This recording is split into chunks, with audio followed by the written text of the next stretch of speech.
D'abord, qu'est-ce que vous connaissez de l'hypertension? Qu'est-ce que vous savez déjà de l'hypertension? D'après vous, comment se développe l'hypertension? Quand on a de l'hypertension, ça vient d'où? C'est quoi en fait l'hypertension? Est-ce que vous avez une idée? Le stress. Donc ça peut être, d'après vous, c'est le stress. Est-ce que vous avez une autre idée? Vous ne savez pas du tout d'où vient l'hypertension? C'est la force du sang. Voilà, il y a trop de pression dans les artères, mais d'où ça vient? Le cœur bat trop vite. Les veines sont un peu bouchées. Non, le cœur ne bat pas plus vite, c'est ça le pire.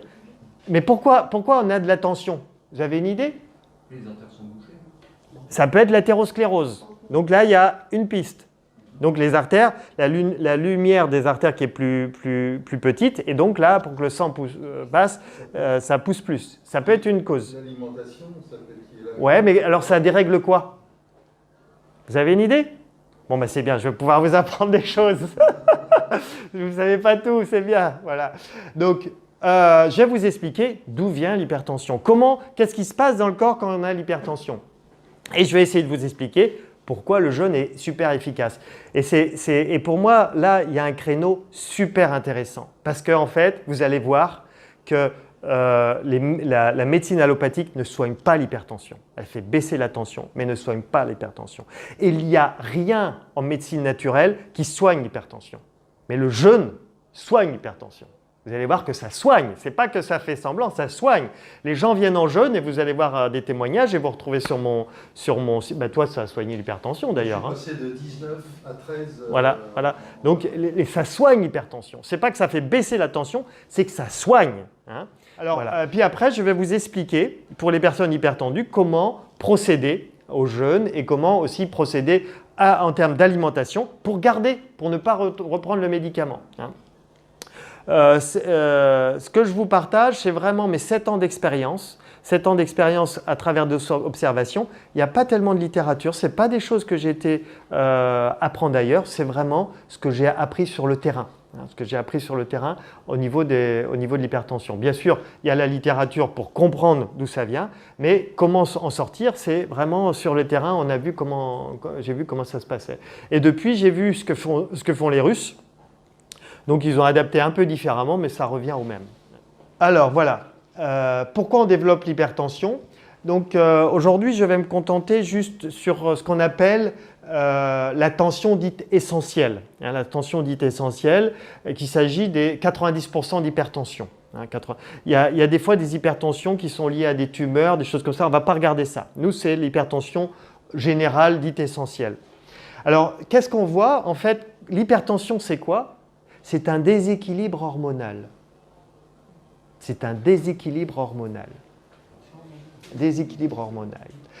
On va voir qu'il y a des hormones qui sont en surproduction quand le foie ne va pas bien, quand le rein ne va pas bien, et en sous-production quand le cœur n'est pas assez sollicité. D'accord? Donc on va voir d'un côté qu'il y a trop d'un côté et pas assez de l'autre, et c'est ce déséquilibre hormonal qui va créer l'hypertension. Hein. Et puis, on va voir aussi que c'est la réduction de la lumière, donc l'athérosclérose, qui va augmenter ce phénomène. Voilà, ben c'est ça. Hein, vous imaginez un tuyau d'arrosage. Si vous utilisez votre tuyau d'arrosage normal, il n'y a pas beaucoup de pression. Si vous appuyez dessus, si vous appuyez sur votre tuyau d'arrosage, vous augmentez la pression. C'est ce qui se passe dans le corps. Il y a quelque chose qui appuie. Donc, il n'y a pas seulement la lumière qui est réduite, il y a quelque chose qui vient appuyer sur les vaisseaux, les artères et les veines, qui fait qu'il y a plus de pression. Mais qu'est-ce qui fait que ça vient appuyer? Eh bien, c'est des hormones. On appelle angiotensine 2 et l'aldostérone, des hormones que là j'ai représentées sur des petites flèches, les hormones qui sont produites en trop grand nombre et qui viennent appuyer sur nos artères et nos veines et qui viennent créer cette tension dans nos artères et qui crée le durcissement et la contraction des artères et des veines. Je pensais que c'était de la graisse. Non. Alors, c'est très intéressant ça parce qu'on a combattu le cholestérol. Aujourd'hui, depuis 2010, on sait que le cholestérol est innocent. Donc, oubliez la graisse, oubliez le cholestérol. Il est totalement innocent dans les maladies cardiovasculaires. Il est même nécessaire.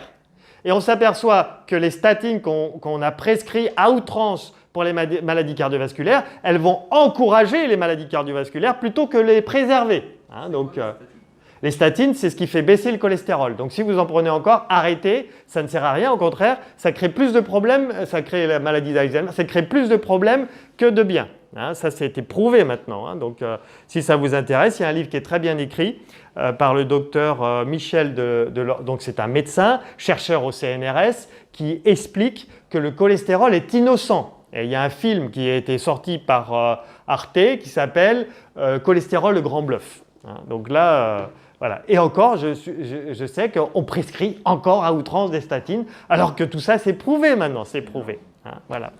Voilà. Alors, tension artérielle, c'est l'équilibre entre ce qui se passe dans les reins. Alors, brièvement, les reins, quand ils vont mal, ils vont produire trop de rénine. Voilà, ils en produisent de toute façon. Et c'est la rénine qui, la rénine combinée avec, qui va provoquer la fabrication de l'angiotensine 1 dans le foie. Et cette angiotensine 1 dans le foie qui va se combiner avec l'enzyme de conversion qui, elle, est dans le poumon et les tissus, qui vont fabriquer l'angiotensine 2. C'est toute une chaîne. Hein. Et c'est cette angiotensine 2 qui va agir sur les artères et les veines et qui va, avec l'aldostérone, qui va aussi provoquer l'aldostérone, qui va provoquer cette tension. Donc en fait, c'est l'angiotensine 2 et l'aldostérone qui provoquent cette hypertension. Hein. Et de l'autre côté, qu'est-ce qu'on a? On a le cœur. On a le cœur qui, lui, produit un peptide. Alors je suis désolé, c'est assez technique, c'est atrial natriurétique peptide, un peptide qui est produit par le cœur, qui lui va rééquilibrer la tension. Donc en fait, l'équilibre de la bonne tension, c'est suffisamment de travail avec le cœur et des foies et des reins pas trop intoxinés. Hein. Parce qu'en fait, la diapo d'après, c'est quand vous êtes trop intoxiné, vous avez trop de production d'angiotensine 2 et d'aldostérone et pas assez du peptide pour équilibrer avec le cœur. C'est pour ça que vous avez dit le sport, c'est très bien, parce que quand on fait du sport, on va produire cette peptide pour équilibrer. Hein, d'accord. Alors, et l'autre phénomène, c'est ce que vous avez dit, vous, l'autre phénomène, c'est l'athérosclérose, c'est-à-dire les artères qui se bouchent. Donc en fait, ça se cumule. C'est d'un côté, on a une pression sur les artères, et de l'autre côté, les artères qui se bouchent, mais on n'a pas forcément les deux. Hein, on n'a pas forcément les deux. En général, les artères qui se bouchent, c'est plutôt avec l'âge. Ça, c'est plutôt les personnes âgées. Hein. Donc, voilà. Et on peut avoir une légère tension élevée, 16, 17, sans symptômes, parce que c'est simplement l'athérosclérose. Les foies et les reins fonctionnent bien. Donc là, il ne faudra pas forcément traiter. Hein. Donc voilà. Aujourd'hui, on traite systématiquement dès qu'on dépasse 14, mais ça dépend en fait si la personne a ou pas les symptômes. Si la personne n'a pas de symptômes, peut-être qu'elle peut très bien avoir une légère hypertension. C'est tout à fait normal, c'est physiologique, c'est à cause du vieillissement. Voilà. Voilà. Donc comment on peut faire pour retrouver une tension normale? Eh bien, c'est détoxiner. On détoxine les organes et donc le fait de nettoyer les organes, ils retrouvent leur santé normale et le fait de retrouver leur santé normale, eh bien, ils retrouvent leur équilibre. Hein, retrouvent leur équilibre. Et puis pour le cœur, eh bien, c'est de faire du sport et c'est de faire l'amour. Faire l'amour, la sexualité va permettre là aussi de produire ce peptide. Hein. Donc faire l'amour, c'est très bon pour les maladies cardiovasculaires. C'est peut-être pour ça d'ailleurs qu'on relie le cœur à l'amour. Hein, je ne sais pas, on relie souvent le cœur à l'amour. Hein. Voilà. Alors, pourquoi le jeûne fait baisser la tension? Avec tout ce que je vous ai dit, qu'est-ce que vous avez compris? Pourquoi le jeûne va faire baisser la tension? Parce que le jeûne détoxine, parce que le jeûne nettoie, parce que le jeûne régénère. Là, je vais vous montrer par exemple, c'est Walter Longo qui a démontré qu'au bout du 3e jour de jeûne, notre corps se régénère, la moelle osseuse se régénère. La moelle osseuse se régénère et donc on produit des cellules souches à outrance. Vous avez entendu parler des cellules souches? On vous les vend à très cher. Il y a des commerces de cellules souches aujourd'hui, on vous les vend à très cher. Vous pouvez les avoir gratuitement en jeûnant. À partir du 3e jour de jeûne, vous produisiez à outrance des cellules souches et le corps se régénère. C'est génial. Et notre système immunitaire est au top de sa performance au 3e jour de jeûne. Notre système immunitaire est très performant au 13e jour de jeûne. Et Walter Longo dit « Je défie les laboratoires pharmaceutiques de trouver des produits de synthèse, même des cocktails de médicaments qui pourraient être aussi efficaces que le jeûne. Il n'y a rien aujourd'hui qui est aussi efficace que le jeûne. Les cellules souches, c'est des cellules saines. C'est les cellules non différenciées, c'est-à-dire c'est des bébés de cellules qui ne sont pas encore le foie, qui ne sont pas encore les reins, non différenciées, elles sont boostées, elles sont multipliées. Et donc, c'est des cellules qui viennent régénérer, qui viennent changer le foie, qui viennent changer la moelle. Oui, bien sûr, voilà. Mais c'est pour ça qu'on observe aussi quelqu'un qui a une cirrhose de foie, là vous allez voir un témoignage tout à l'heure, cirrhose de foie, il jeûne, sa cirrhose se rétablit. Quelqu'un qui a un problème de rein, il jeûne, ses reins se rétablissent. Donc parce qu'il y a régénération, on se régénère avec le jeûne. Voilà. Et d'ailleurs, c'est ce que dit Walter Longo, on arrête de produire l'enzyme K. Alors, vous n'avez peut-être pas entendu parler de l'enzyme K, mais l'enzyme K, c'est lié au vieillissement. Et donc, le fait d'arrêter l'enzyme K, quand vous jeûnez, normalement, vous ne vieillissez pas. Après, voilà. Ok. Donc, comment se préparer quand on est hypertendu? Comment se préparer? Eh bien, c'est de commencer par l'alimentation, suivre une alimentation hypotensive. Commencer aussi par un jour de jeûne.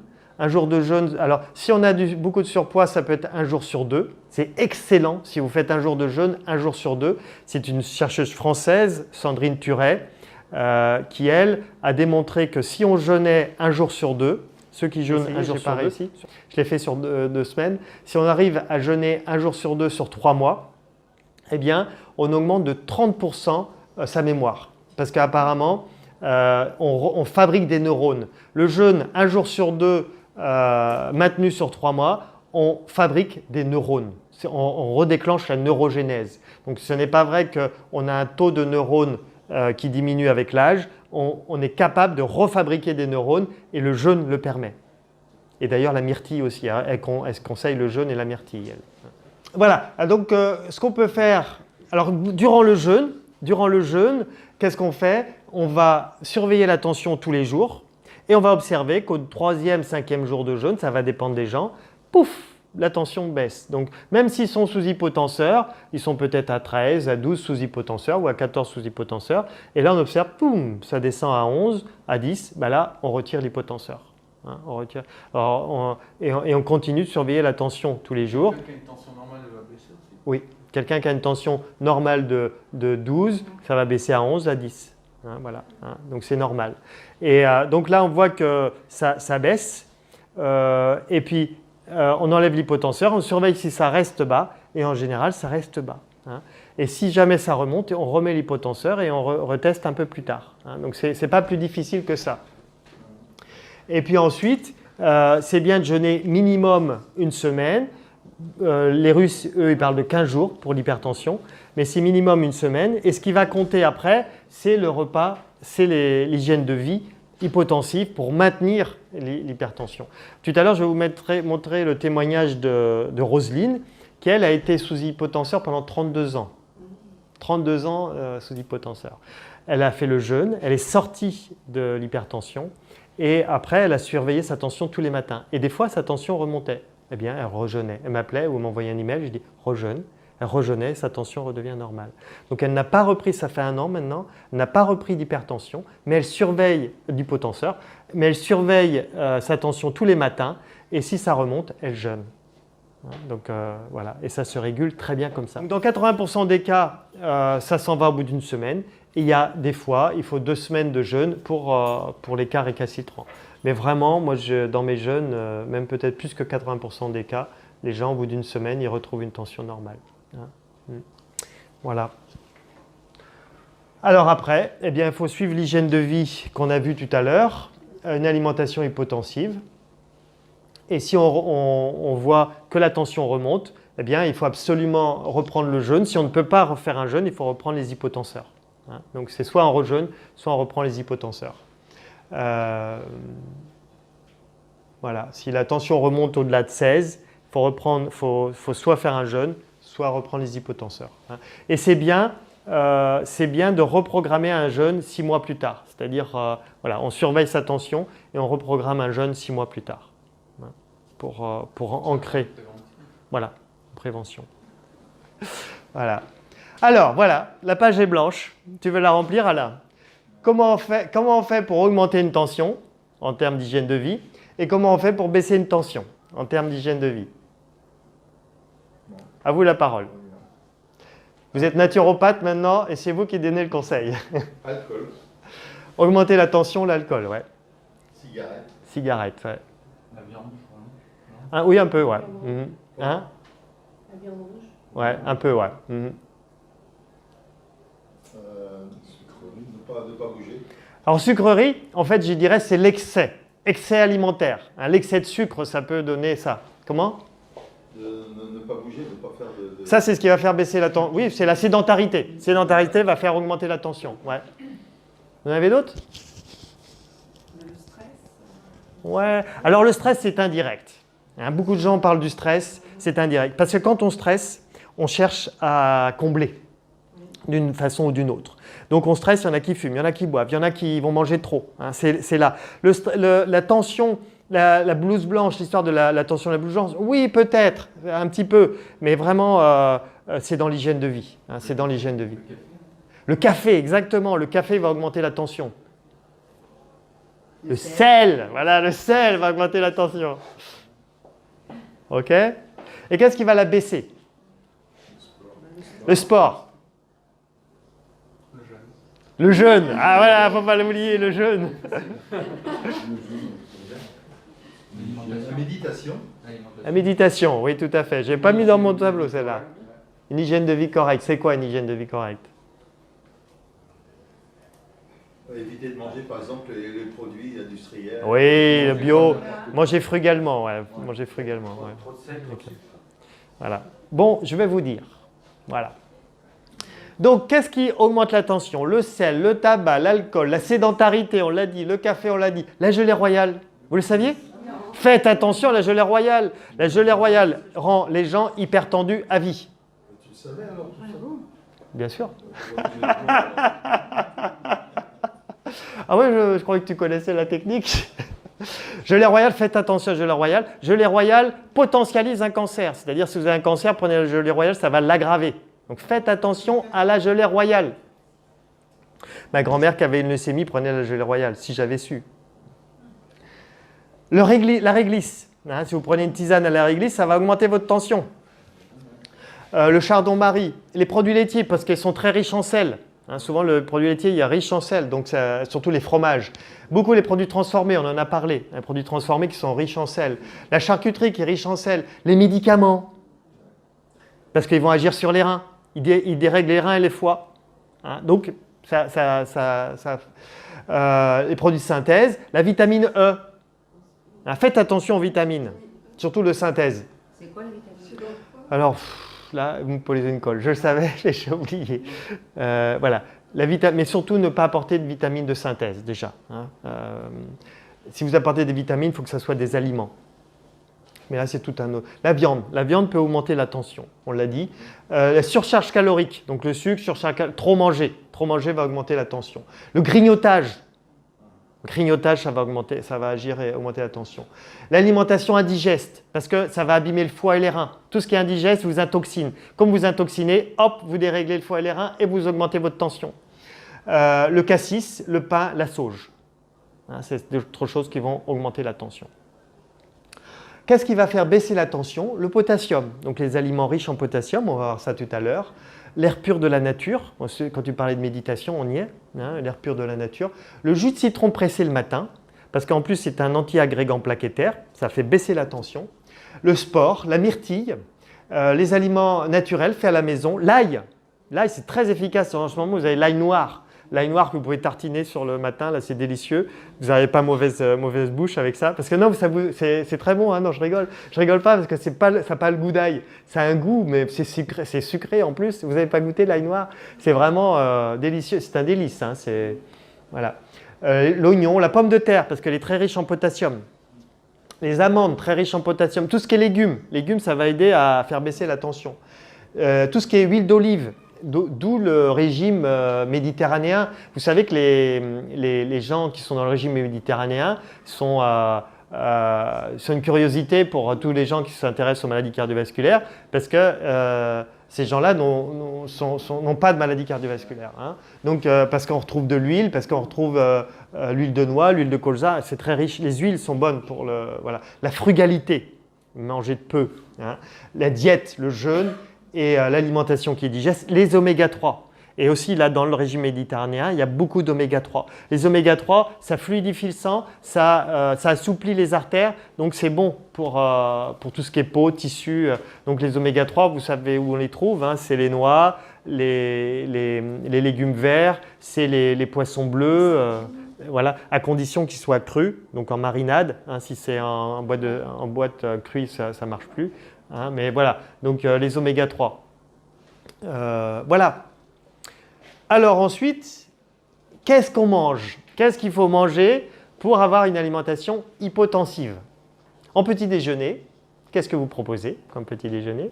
En déjeuner-dîner, qu'est-ce que vous proposez? Qu'est-ce qu'il y a au menu ce soir? Voilà, au goûter. Est-ce que vous avez une idée? Ça fait ton ressenti aussi. Des amandes. Peut-être selon ce qu'on ressent. J'aime pas trop ça, le ressenti, mais bon. Parce que j'ai peur qu'il y ait une confusion entre... Déjà de l'eau tiède avec du jus de citron.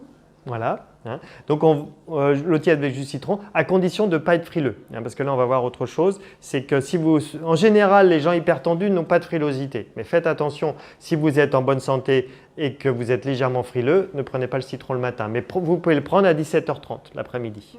Hein. Mais il faut aussi arrêter en continu. Oui, c'est ça. Ouais, par pause. Voilà, c'est très bien. Ouais. Ok, je vais vous mettre ça en image. Hein. Ça va être plus sympa. Je vous ai mis en image. Voilà l'exemple de petit déjeuner hypotenseur. Donc, la banane. Pourquoi la banane? Parce qu'elle est très riche en potassium. Hein, la banane le matin. Vous faites un écrasé de banane, riche en potassium. Vous ajoutez les noix, parce que c'est riche en oméga 3. Et puis, au lieu de prendre du café, ben, vous faites une tisane. Alors, je sais qu'il y a des gens qui vont faire la gueule, mais voilà, une tisane à l'aubépine ou au gui ou aux feuilles d'olivier ou à la pâquerette. Tout ça, ce sont des tisanes hypotensives. Hein, voilà, ça va changer. Voilà. Ou alors, vous faites un petit déjeuner à l'avocat. Un avocat, c'est un fruit, mais pas acide, donc ça ne va pas vous apporter de frilosité. Vous rajoutez des noix et puis encore ma tisane. Ou alors, c'est l'ail noir dont je vous ai parlé. Une ail noire, c'est délicieux. C'est comme une crème que vous tartinez sur des toasts. Des toasts, là, des cracottes. Et c'est délicieux et ça vous apporte de l'ail. L'ail fait baisser la tension et encore la tisane. Ou alors, ce sont des fruits. Hein, une salade de fruits. Avec des graines de chia. Là, ce que vous voyez avec les myrtilles, c'est des graines de chia. Et les graines de chia, ça, c'est des oméga 3 pas chers. Hein, vous avez, voilà, ça vous apporte beaucoup d'oméga 3 à pas cher. Voilà. Le lait de goji aussi, c'est bien. Ouais, je ne sais pas. Et puis, la tisane. Voilà un exemple de petit déjeuner pour les gens hypotendus. Mais alors, le top, c'est quoi? Le top, c'est de ne pas prendre de petit déjeuner. Pas de café, juste la tisane. Et là, la tension baisse. Et vous allez mincir de 3 kg en l'espace d'un mois si vous enlevez le petit déjeuner tous les matins. Ça, c'est un exemple de déjeuner et de dîner. Donc, beaucoup de crudité. Hein, la personne, surtout si elle est en surpoids, beaucoup de crudité. De l'oignon et de l'ail, ça peut être cuit si vous ne supportez pas quand c'est cru. Et puis, bon, ça peut être, là, c'est une viande blanche avec des pommes de terre. Hein, vous voyez, c'est très bon tout ça. Et puis, en dessert, eh bien, il y a une compote avec des graines de chia. Je retrouve mes oméga 3. Ça peut être de la mâche avec des noix. Parce que la mâche et les noix, ça va apporter des oméga 3, en plus des vitamines, avec un peu de graines germées, encore des pommes de terre, j'espère que vous aimez les pommes de terre. Et puis, j'ai mis là du calamar. Calamar parce que c'est un poisson qui n'est pas contaminé, donc un poisson où il n'y a pas de mercure dedans. Donc voilà, vous pouvez prendre du poisson. Et puis une compote de myrtille. Une compote de myrtille, voilà. Ou alors, ça peut être un menu végétarien. Hein. Donc là, ça peut être un jus de légumes avec des graines de chia dans le jus de légumes, avec encore des pommes de terre et puis un peu de fromage dans la pomme de terre. Voilà, faites attention au fromage quand même, hein. Un peu de fromage ou du beurre avec la pomme de terre et puis des amandes qui nous apportent les protéines. et puis une compote d'ananas. Attention, ça c'est pour la personne hypertendue. Hein, si ça ne vous concerne pas, je ne dis pas que c'est l'alimentation pour tout le monde. Hein, si vous aujourd'hui vous êtes plutôt hypotendu, il ne faut pas suivre ça. Hein, d'accord? Vous comprenez? Ce n'est pas l'alimentation pour tout le monde, ça. Ça c'est pour les personnes en surpoids, hypertendues. Hein. L'alimentation, je l'adapte en fonction des objectifs de chacun. Si vous êtes frileux, hypotendu, il ne faut pas prendre ça. D'accord? Ok. Le goûter. Donc c'est là qu'on va retrouver le citron, parce que c'est un anti-agrégant plaquettaire, le citron, le jus de citron. Le pamplemousse, parce que c'est riche en potassium. La myrtille, c'est excellent la myrtille. Hein. La myrtille, c'est bon pour le cerveau. Hein? Les yeux aussi. Les yeux, oui, tout à fait. Il y a des gens avertis ici. Les yeux, le cerveau, voilà. Et pourquoi pas la tomate. La tomate qu'il faut éviter de mettre dans un repas, donc vous pouvez la prendre à 17h30 comme un fruit. Hein. Voilà des exemples de repas possibles pour les gens. C'est un avantage de cette méthode, c'est que vous allez mincir, c'est que les gens mincissent. Ils préservent leurs organes. Parce que quand on prend les hypotenseurs, on ne préserve pas du tout les organes, que là, on va améliorer le foie, les reins, le cœur, et puis on va augmenter sa durée de vie en bonne santé, parce qu'être sous hypotenseur, ce n'est pas forcément une vie. On a vu que la sexualité était à la déroute, on a vu que les muscles étaient à la déroute, c'est pas vraiment… voilà. On préserve sa sexualité, on améliore sa vitalité.